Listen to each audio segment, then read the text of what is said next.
प्रशांत, आपको ये कैसा फैसला नजर आता है? क्या आप इस बात से सहमत हैं कि भारतीय जनता पार्टी बहुत कॉन्फिडेंट नहीं है, या भारतीय जनता पार्टी कोई भी चुनाव लड़ती है तो पूरी ताकत के साथ लड़ती है? वो कोई भी पत्थर ऐसा नहीं जो वो छोड़ देती है। वो हल्के में कोई चुनाव लेती ही नहीं है। जितने उसके पास रिसोर्सेज होते हैं, जिसके जितना उनके गांडी में तीर होते हैं, वो सबका इस्तेमाल करते हैं। देखिए, बीजेपी के लिए ऐसा कहा जाता है, खास करके गुजरात में, कि वो ऑलवेज इलेक्शन मोड में एक्टिव रहती है। ऑलवेज, मतलब जब भी बोलो तो वो इलेक्शन या सरकार बनाने के मूड में ऑलवेज एक्टिव रहती है, 24/7, 365 डेज। और उसी तरीके से उनकी सभी चाल जो वो चलते हैं, आप जो बोले जो गांडी में से जो तीर निकालते हैं, वो सब ऐसे ही निकालते हैं कि आने वाले चुनाव में हमको कितना कैसे फायदा मिले, फिर वो हिंदुत्व के कार्ड से हो या कोई और वजह से हो। यूनिफॉर्म सिविल कोड अगर रूटीन नॉर्मल प्रोसेस में, देखिए ये चीज आजकल की तो है नहीं। बीजेपी अपनी जो विचारधारा लेके चलती है 2014 के बाद, हम जानते हैं कि उसके जितने भी टारगेट है, वो उसका धीरे धीरे धीरे करके एक ये हिंदू राष्ट्र बनाने का भी टारगेट है। तो वो दिशा में आगे चल रही है। ये सब चीजें अगर रूटीन प्रोसेस में होती है तो हमको कहीं ना कहीं नेचुरल फिनोमिनन दिखता है। बट जब वो इलेक्शन टाइम पे ये क्यों, तो डेफिनेटली कुछ ना कुछ ये इलेक्शन का फायदा उठाने के लिए, वोट का पोलराइजेशन का फायदा उठाने के लिए यूनिफॉर्म, अभी आज का मुद्दा देखिए, ये ऐसा एक मुद्दा है कि उसके ऊपर टेक्निकल डिस्कशन की जानी चाहिए एक्चुअली, कि यूनिफॉर्म सिविल कोड लाना चाहिए कि नहीं लाना चाहिए, क्यों होना चाहिए। उसकी वजह हम चर्चा ये करें कि ये गुजरात में अनाउंस हुआ तो ये इलेक्शन में क्या होगा। तो पूरा 180 डिग्री है एक्चुअली। अगर ठीक उसी तरह जिस तरीके से राम मंदिर का जिस दिन हमारा चुकादा था, तो ये सब ऐसे आज के दिन में हमारा डिस्कशन टेक्निकल लीगलिटी है उसके ऊपर होना चाहिए। बट फिर भी यस, इलेक्शन में देखिए पिक्चर बहुत क्लियर है यहाँ पर। आपका जादू जितना होना चाहिए था और 2 महीने पहले जो हाइप था वो धीरे धीरे धीरे उतर रहा था, वैसा हमने न्यूज़पेपर में भी यहाँ देख लिया। लेकिन पिछले 2 दिन में कुछ नए एक कार्ड्स आम आदमी पार्टी के द्वारा खेले गए हैं, जिसमें एक लक्ष्मी जी वाली बात, ठीक है वो उतनी वो नहीं होगी, लेकिन एक बहुत बड़े पाटीदार नेता जिसके पीछे जो एक जमाने में हार्दिक हुआ करता था, तो आफ्टर ये इनका जो पॉलिटिकल पोलराइजेशन हुआ, जो आप पाटीदार जो नेता थे, उसके बाद जितने बचे थे वो नॉन पॉलिटिकल थे, वो लोग समाज को एक साथ लेके बैठे थे। उनमें से एक बड़ा नेता कल आम आदमी पार्टी ज्वाइन कर रहा है।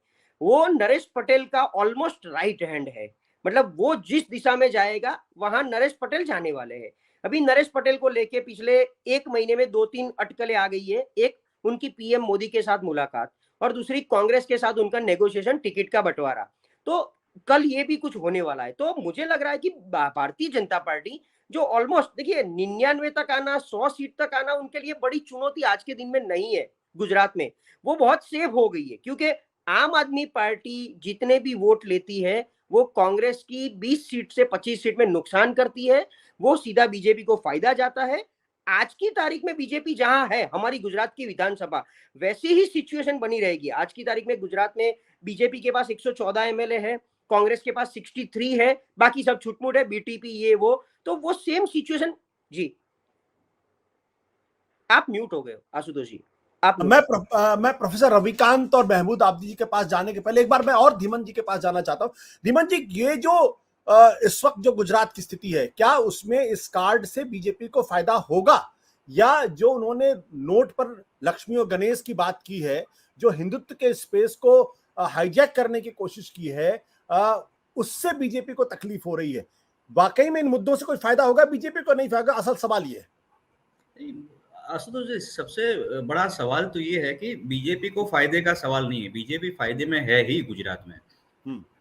बड़ा सवाल ये है, जैसे मैंने बताया कि बीजेपी को अब 100, 110, 120 से संतोष नहीं है। बीजेपी चाहती है इससे ज्यादा से ज्यादा कितना हो सकता है, 150 तो मिलेगी नहीं, वो नरेंद्र मोदी और अमित शाह भी जानते हैं।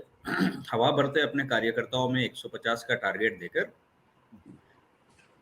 पर अरविंद केजरीवाल का जो लक्ष्मी गणेश वाला फॉर्मूला था, इसको ना गुजरात में कोई सीरियसली ले रहा है, ना देश में कोई सीरियसली ले रहा है। एक शगुफे की तरह था, या फिर अमित शाह की पॉलिटिकल टर्मिनोलॉजी में बात करें तो एक जुमला मात्र था। इसकी कोई असर गुजरात में इलेक्शन पर कहीं भी नहीं।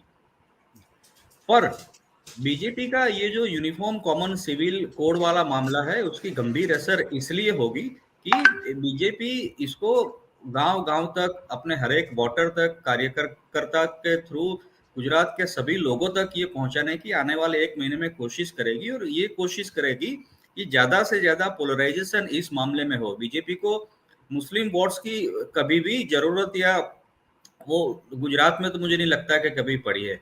और इस बार जिस तरह ओवैसी गुजरात में बार बार आ रहे घूम रहे, तो बीजेपी इससे भी आश्वस्त है कि मुस्लिम वोट जो पहले कांग्रेस का था वो आसानी से बढ़ जाएगा, कांग्रेस ओवैसी और कुछ एक आप में भी।